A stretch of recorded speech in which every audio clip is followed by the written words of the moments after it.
Dear students, welcome to this channel. Students, कक्षा 12 के जो इतिहास के प्रश्न आपको दिए गए थे, लघु उत्तरीय प्रश्न, उनका मैं यहाँ पर सॉल्यूशन लेकर आया हूँ और ये बहुत ही इम्पॉर्टेंट है। कई विद्यार्थियों ने अपना आंसर स्वयं ही देख लिया है, लेकिन बहुत विद्यार्थियों ने कमेंट किया था कि सर इसका उत्तर हमें प्रोवाइड कराया जाए। तो मैं इसका आंसर, एकदम सटीक आंसर जो है वो आपको दिया जा रहा है और इन प्रश्नों के उत्तर को आप आसानी एकदम अच्छे से तैयार करें। ये जो उत्तर है बहुत ही संतुलित है और आप इन प्रश्नों के अगर प्रश्न नहीं जानते तो इन प्रश्नों का लिंक भी मैं दे दूंगा आपको। आप वहाँ से जाके प्रश्नों को देख लेंगे और उनके सटीक आंसर यहाँ पर दिए जा रहे हैं। तो चलिए आइए देखते हैं पहला प्रश्न उसमें था कि मौर्य साम्राज्य के राजनीतिक क्षेत्र क्या थे। तो इसका जो आंसर दिया गया आप लोगों को, सम्राट चंद्रगुप्त और बिंदुसार द्वारा साम्राज्य का भारत के मध्य और दक्षिणी क्षेत्रों में विस्तार किया गया था, लेकिन इसने कलिंग के पास और गैर संगठित आदिवासी और वन क्षेत्रों के एक छोटे से हिस्से को बाहर कर दिया जब तक कि अशोक द्वारा जीत नहीं लिया गया था। तो ऐसे ये जो महत्वपूर्ण क्षेत्र थे, ये मौर्य साम्राज्य के राजनीतिक क्षेत्र बनाए गए थे। डियर स्टूडेंट, जो दूसरा प्रश्न था, भारत संविधान का निर्माण। तो जो भारतीय संविधान को आप जानते हैं कि 26 नवंबर सन 1949 को अपना पूरा काम कर लिया गया था और इसे सरकारी विभाग के लोगों पर लागू भी किया गया था, लेकिन पूर्ण रूप से कहा जाए तो 26 जनवरी 1950 को लागू हुआ। इसके दिन की याद में हम लोग 26 जनवरी को क्या मनाते हैं? गणतंत्र दिवस के रूप में मनाते हैं। भारतीय संविधान को पूर्ण रूप से तैयार करने में 2 वर्ष 11 माह 18 दिन का समय लगा था। तो ये हमारा हो जाएगा सेकंड प्रश्न, भारतीय संविधान का निर्माण। यदि आप चैनल पर नए हैं तो सब्सक्राइब करना बिल्कुल भी ना भूलें। स्टूडेंट्स, आप इन प्रश्नों के स्क्रीनशॉट भी लेते रहें और ये स्क्रीनशॉट आप रखे रहेंगे तो आपके पास ये उत्तर सेव रहेगा। प्रश्न 5 है मौर्य साम्राज्य। मौर्य साम्राज्य बहुत ही महत्वपूर्ण प्रश्न है। मौर्य राजवंश क्या थे या कौन थे? तो इसका आंसर आपको जो दिया गया है, मौर्य राजवंश प्राचीन भारत का एक शक्तिशाली राजवंश था। मौर्य राजवंश ने 137 वर्ष भारत में राज्य किया। इसकी स्थापना का श्रेय चंद्रगुप्त मौर्य। स्थापना में पूछा जाता है कि मौर्य वंश के संस्थापक कौन थे, तो चंद्रगुप्त मौर्य और उसके मंत्री चाणक्य को दिया जाता है। यह साम्राज्य पूर्व में मगध राज्य में गंगा नदी के मैदानों से शुरू हुआ। इसकी राजधानी पाटलिपुत्र थी, जिसे हम लोग पाटलिपुत्र, और यह बिहार की राजधानी भी है। तो ये उस मगध राज्य का बनाया भी गया था राजधानी कौन? पाटलिपुत्र को। डियर स्टूडेंट्स, यदि वीडियो आपका पसंद आता है तो इसे लाइक और शेयर करना बिल्कुल भी ना भूलें। हमारे लाइक का टारगेट आज है 1000, तो आप 1000 लाइक तक पहुंचाने में हम सभी लोगों को सपोर्ट करें। यहाँ पर जो दिया गया प्रश्न नंबर 6 बताता है कि मेगास्थनीज की भारत यात्रा। तो मेगास्थनीज की भारत यात्रा क्या थी, कैसे थी और उन्होंने क्या पाटलिपुत्र के बारे में क्या व्याख्या किया हुआ है? तो ये प्रश्न का उत्तर आपको देखिए यहाँ पर दिया गया है कि मेगास्थनीज ने अपनी इंडिका नामक, यानी इन्होंने एक इंडिका नामक बुक को लिखा हुआ था, उसमें पाटलिपुत्र के बारे में बताया है। तो उन्होंने बताया कि यह नगर समानांतर चतुर्भुज के आकार जैसा है, जो लगभग 15 किलोमीटर और लंबाई और 3 किलोमीटर चौड़ाई में फैला है। यह भारत का सबसे बड़ा शहर है जो गंगा और सोन नदी के संगम पर बसा हुआ है। शहर के चारों ओर एक लकड़ी की दीवार है जिसमें तीर छोड़ने के लिए बड़े छेद बने हुए हैं। इस दीवार के 64 द्वार और 570 बुर्ज मीनारे हैं। पाटलिपुत्र का प्रबंध 30 सदस्यों का एक आयोग करता था। तो ये आपका है लघु उत्तरीय उत्तर हो जाएगा कि मेगास्थनीज के विचार क्या थे, किसके लिए? पाटलिपुत्र के लिए। डियर स्टूडेंट, यदि इतिहास के आपको दीर्घ उत्तरीय प्रश्न चाहिए तो उनका लिंक वही मैं डिस्क्रिप्शन बॉक्स में मैंने दे रखा है, वहाँ से आप दीर्घ उत्तरीय प्रश्नों का कलेक्शन भी देख सकते हैं। और बढ़ते हैं आगे लघु उत्तरीय प्रश्न के अगले प्रश्न पर। तो जो प्रश्न संख्या 7 हमारा है, भक्ति आंदोलन का कारण क्या था?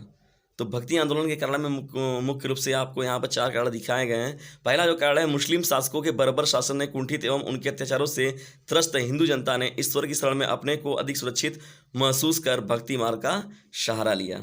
और इसमें जानते भी हैं आपके भक्ति आंदोलन में जो था एकेश्वरवाद की बात की गई थी और इसमें ऊंच नीच जात पात का, जाति मतलब एक तरीके से समाप्त हो गया था, इसलिए भी लोगों ने इनका समर्थन किया। तो ये 2 कारण आपको दिख रहे हैं। साथ ही साथ 2 कारण आपको यहाँ पर भी दिखाए जा रहे हैं। थर्ड देख रहे हैं आपके, मुस्लिम शासकों द्वारा मूर्तियों को नष्ट एवं अपवित्र कर देने के कारण बिना मूर्ति एवं मंदिर के ईश्वर की आराधना के प्रति लोगों का झुकाव बढ़ा, जिसके लिए उन्हें भक्ति मार्ग का सहारा लेना पड़ा। तो यह भी भक्ति आंदोलन में शामिल होने के लिए मुख्य रूप से जिम्मेदार कारण है। चौथा कारण है, हिंदू एवं मुस्लिम जनता के आपस में सामाजिक एवं सांस्कृतिक संपर्क से दोनों के मध्य श्रद्धा, स्वानुभूति एवं सहयोग की भावना का विकास हुआ। तो यह भी भक्ति आंदोलन के विकास का कारण बना। तो ऐसे ये आपके 4 कारण हो गए भक्ति आंदोलन के। डियर स्टूडेंट्स, यदि आपको बहुविकल्पी इतिहास के प्रश्नों में दिक्कत होती है तो मैंने उनका भी कलेक्शन दे रखा है यहाँ पर अपने चैनल पर वीडियोज़ के माध्यम से, और मैंने उनका डिस्क्रिप्शन बॉक्स में लिंक भी दे रखा है, वहाँ से आप जाकर उन प्रश्नों को देख सकते हैं। तो इससे क्या होगा, आपका जो लघु उत्तरी, अति लघु उत्तरी, सिंगल वन लाइनर क्वेश्चन जो होंगे या मल्टीपल चॉइस क्वेश्चन बहुविकल्पी होंगे, सब के सब पोर्शन आपके तैयार होंगे। और जितने ही छोटा प्रश्न होता है उतने ही आपका 100 नंबर देता है। वो 1 नंबर के प्रश्न जितने भी होते हैं, अगर आप उनको छोड़कर आते हैं या उन्हें गलत करते हैं तो ये आपके लिए बहुत नुकसानदायक है। बड़ा प्रश्न होता है, अगर 4 नंबर का आप लिखते हुए तो आपको 2 नंबर मिलेगा, काट देंगे नंबर। लेकिन 1 नंबर का क्वेश्चन होगा तो उसमें आपको पूरा का पूरा 1 नंबर मिलेगा। बढ़ते हैं 8वें प्रश्न की ओर, विजयनगर की आर्थिक दशा। तो विजयनगर की आर्थिक दशा को आप देख रहे हैं कि यहाँ पर उत्तर दिखाया भी गया है कि यहाँ कृषि तथा व्यापार काफ़ी उन्नत स्थिति में थे। कृषि योग्य भूमि व सिंचाई के साधनों की उत्तम व्यवस्था की गई थी। विजयनगर साम्राज्य का व्यापार मुख्यतः मलाया, बर्मा, चीन, अरब, ईरान, अफ्रीका एवं पुर्तगाल से होता था। व्यापार जल तथा स्थल दोनों मार्गों से होता था। ये बहुत ही महत्वपूर्ण प्रश्न है, आप इसका स्क्रीनशॉट तो उद्गम अनिवार्य रूप से लीजिएगा। बढ़ते हैं 9वें प्रश्न की ओर। प्रश्न संख्या 9 है, दीन ए इलाही के प्रमुख सिद्धांत क्या थे। तो यह भी आपका बहुत महत्वपूर्ण है। और दीन ए इलाही जानते भी आपकी अकबर के शासनकाल में, यानी सम्राट अकबर के द्वारा चलाया गया था। दीन ए इलाही में राष्ट्रवादी, प्रकृति पूजा और दर्शन आदि शामिल थे। अकबर के इस धार्मिक सिद्धांत में किसी भी नबी को मान्यता नहीं दी गई थी। यह शांति और सहिष्णुता की नीति का समर्थन करता था। इस सिद्धांत के अनुसार प्रत्येक बदनामी, बड़े कार्य, कामुकता और वासना आदि जिससे गलत गतिविधियाँ की मनाही थी। मतलब गलत गतिविधियाँ जितनी थी उनकी मनाही थी। और दीन ए इलाही को सबसे पहले जो ग्रह जिसमें शामिल हुए थे, जिसे लिए थे, वो कौन थे? बीरबल थे। बीरबल, तो बीरबल सबसे पहले इस धर्म को अपनाने वाले व्यक्ति थे। तो दीन इलाही के ये प्रमुख सिद्धांत हैं।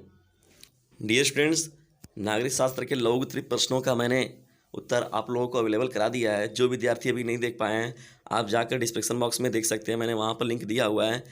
नागरिक शास्त्र के लघु उत्तरीय प्रश्न, और सभी जो प्रश्न है बहुत ही मोस्ट इंपॉर्टेंट प्रश्न हैं, इसलिए आप उन प्रश्नों को बिल्कुल भी ना छोड़ें। हम लोग का जो प्रश्न संख्या 11 है, 1857 की क्रांति की असफलता के कारण क्या थे। तो असफलता के देखिए कई कारण हैं, तो यहाँ पर मैंने उन कारणों को सिलेक्ट किया हुआ है। पहला जो कारण दिखा हुआ है, संगठन एवं एकता का अभाव। आप जानते भी हैं कि एकता नहीं थी उस समय।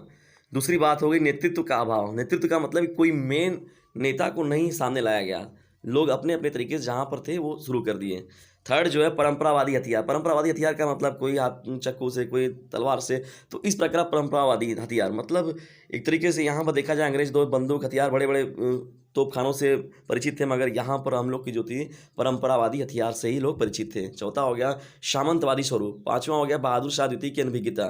छठवां हो गया समय के पूर्व और सूचना प्रसार में असफल क्रांति। सातवां हो गया स्थानीयता। आठवीं बात है संपर्क भाषा का अभाव। तो ये मुख्य कारण हो गए 1857 की असफलता के कारण के। डियर स्टूडेंट्स, यदि वीडियो आपको पसंद आता है तो इसे लाइक और शेयर करना बिल्कुल भी मत भूलिएगा। प्रश्न नंबर 12 की ओर चलते हैं। डलहौजी की राज्य हड़प नीति क्या थी, या उसका जो था यह राज्य हड़प नीति, उसका अवध पर क्या प्रभाव पड़ा। ये जो है प्रश्न बहुत ही इंपॉर्टेंट है। डलहौजी की राज्य हड़प नीति या गोद प्रथा निषेध की नीति का विशेषताएं, इन राज्यों के शासकों को निसंतान होने पर उनके उत्तराधिकारी को गोद लेने का अधिकार नहीं था। शासक की मृत्यु के बाद राज्य सीधे अंग्रेजों के अधीन हो जाएगा। जैसे झांसी हो गया, तो ऐसे कई, सतारा हो गया, तो ऐसे कई राज्य थे जिनको कि अंग्रेज सरकार ने अपने में मिला लिया था। तो उन्हें किसी बाहरी बच्चे को गोद लेने का अधिकार नहीं था। तो यह बनाया गया था डलहौजी के द्वारा, डलहौजी की राज्य हड़प नीति। प्रश्न संख्या 13 है सहायक संधि। सहायक संधि जो थी वह भी बहुत महत्वपूर्ण प्रश्न आपका है। सहायक संधि, भारतीय उपमहाद्वीप में लॉर्ड वेलेस्ली ने भारत में अंग्रेजी राज्य के विस्तार के लिए एक सहायक संधि का प्रयोग किया। यह प्रकार की संधि है जो ब्रिटिश ईस्ट इंडिया कंपनी और भारतीय रियासतों के बीच हुई थी।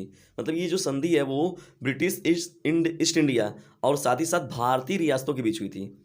इस शब्द का सर्वप्रथम प्रयोग फ्रांसीसी गवर्नर जनरल मार्किस डुप्लेक्स ने किया था। डियर स्टूडेंट्स, किसी भी प्रकार का अपने दिमाग में वहम ना पालें कि कोरोना काल आ गया है, कोरोना बढ़ रहा है, पेपर हमारा कैंसिल हो जाएगा, टल जाएगा। आप ये मानकर चलिए कि जो टाइम टेबल आपको मिला है, आपका पेपर वही समय पर होना है। तो आप अपनी तैयारी में कोई कमी मत रखिए, अपने टाइमिंग को और ज़्यादा स्टडी में बढ़ा दीजिए। तो ये बहुत ही ज़रूरी है, क्योंकि अगर आप मानसिक रूप से अपने दिमाग में किसी भी तरीके से बना लिए तो आपकी तैयारी अच्छे से नहीं हो पाएगी। प्रश्न नंबर 13 है सहायक संधि की शर्तें क्या थी। तो उसी में आप देख रहे थे कि सहायक संधि की परिभाषा और साथ ही साथ उसकी जो शर्तें थी वो क्या है। तो भारतीय राजाओं के विदेशी संबंध कंपनी के अधीन होंगे। कोई युद्ध नहीं करेंगे तथा अन्य राज्यों से विचार विमर्श कंपनी करेगी। बड़े राज्य अपने राज्य में अंग्रेजी सेना रखेंगे जिसकी कमान अंग्रेज अधिकारियों के हाथों में होगी, जबकि सेना का खर्चा राज्य को उठाना पड़ेगा। तो सहायक संधि की देखिए ये बनाई गई शर्तें थी, जो कि देखा जाए एक तरीके से तो यह अंग्रेजी सरकार के समर्थन में ही थी। डियर स्टूडेंट्स, इतिहास का ऐसा पेपर है जिसमें कि महात्मा गांधी के बिना पेपर बन जाए ये पॉसिबल नहीं है। तो महात्मा गांधी जी के जितने भी आप देख रहे हैं आंदोलन, 4-5 आंदोलन है उनके, उन्होंने क्या क्या किया था, उनके कुछ कथन जो कहे थे, तो ये जो है महात्मा गांधी जी टॉपिक, तो महात्मा गांधी कोई छोटी टॉपिक नहीं है। लेकिन मैंने देखिए यहाँ पर उनके एक प्रश्न को सिलेक्ट किया हुआ है, सविनय अवज्ञा आंदोलन।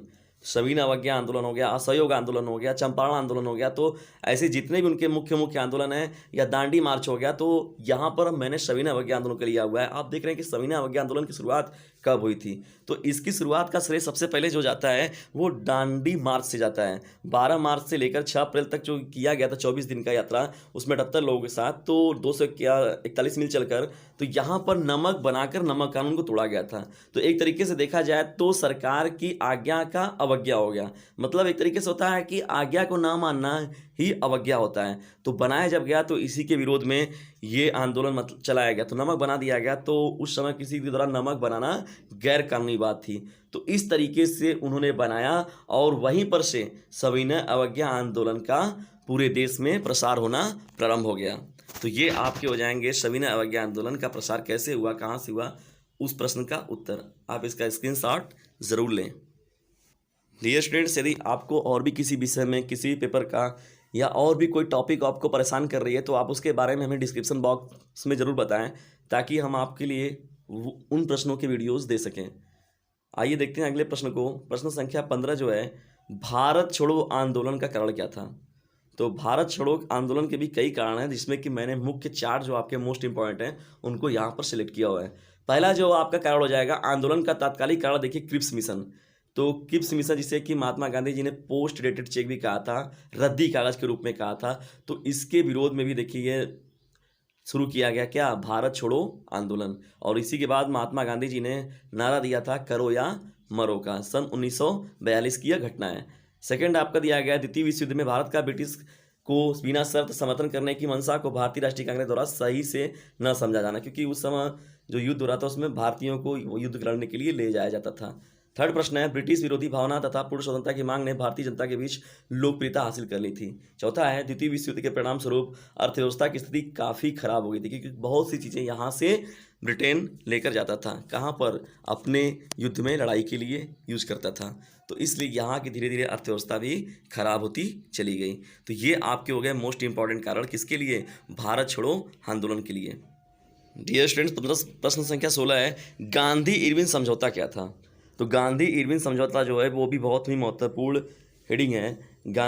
महात्मा गांधी जी के मध्य और इरविन, तो इन दोनों लोगों के मध्य एक समझौता किया गया था 5 मार्च 1931 को, तो इसे ही हम लोग गांधी इरविन समझौता के नाम से कहते हैं। इसमें ये बात का जिक्र किया गया था कि हिंसा के आरोपियों को छोड़कर किसी भी राजनीति कर रहा है कोई, तो उसको बंद नहीं किया जाएगा, उसको रिहा कर दिया जाएगा। दूसरा समझौता हुआ कि भारतीयों को समुद्र किनारे नमक बनाने का अधिकार दिया जाएगा। तो इसमें मुख्य रूप से ये 2 बातें शामिल की गई थी गांधी इरविन समझौता में। डियर स्टूडेंट्स, यदि इन प्रश्नों के कलेक्शन भी आपको चाहिए तो मैंने डिस्क्रिप्शन बॉक्स में दे रखा है, आप वहाँ से इन प्रश्नों के इन उत्तरों के प्रश्न को देख सकते हैं कि मैंने ये जो उत्तर दिया है किन प्रश्नों का दिया हुआ है, तो आपको वहाँ से उनके कलेक्शन मिल जाएंगे। वो विद्यार्थी जो कि नए हैं और इनके प्रश्नों को नहीं जानते हैं, तो वो वहाँ से जाकर देख सकते हैं। ये जो 18वां हम लोग का प्रश्न है, संविधान सभा में दलित जातियों के हित के लिए क्यों बात की गई, या दलित जातियों की बात क्यों की जाती है, तो दलित और जातियाँ जो हैं उनके लिए क्या किया गया था। तो ये इसके लिए देखना भी रहा कि अम्बेडकर जी ने लोगों के साथ, या महात्मा गांधी जी ने इनके समर्थन में बहुत तरीके से कार्य किए हैं लोगों ने। तो यह संविधान सभा में दलित जातियों के लिए पृथक निर्वाचित, राष्ट्रीय आंदोलन के समय अम्बेडकर ने दलित जातियों के लिए पृथक निर्वाचन की मांग की थी, लेकिन महात्मा गांधी ने इसका विरोध किया। लेकिन जब महात्मा गांधी जी ने विरोध किया तो बाद में फिर रीजन ही बताया क्यों विरोध किया गया। तो बाद में जो अम्बेडकर जी थे उन्होंने भी यहाँ पर इस बात के लिए अपना जिद हटा लिया था कि नहीं, उन्होंने भी कहा नहीं, अब अलग से नहीं होगा, सभी लोगों के लिए एक तरीके का कानून बनेगा। तो ये आपके महत्वपूर्ण प्रश्न हो गए जो कि सॉल्यूशन के साथ। तो इन प्रश्नों का कलेक्शन आप जाकर डिस्क्रिप्शन बॉक्स में देख सकते हैं। और भी महत्वपूर्ण जानकारियों के लिए आपको अगर कोई दिक्कत होती है तो आप हमें कमेंट्स बॉक्स में बताएं, ताकि हम आपको आसानी से उन प्रश्नों के उत्तर या उन प्रश्नों को आपको बता सकें जो भी आपके एग्ज़ाम के लिए बहुत ही ज़रूरी है। अपने स्टडी टाइम को ज़्यादा से ज़्यादा बढ़ा दीजिए, क्योंकि अभी नहीं तो कभी नहीं। तो फिर आप अपना बेस्ट देंगे तभी दे पाएंगे। Thanks for watching this video को लाइक, शेयर और सब्सक्राइब करना बिल्कुल भी मत भूलिएगा।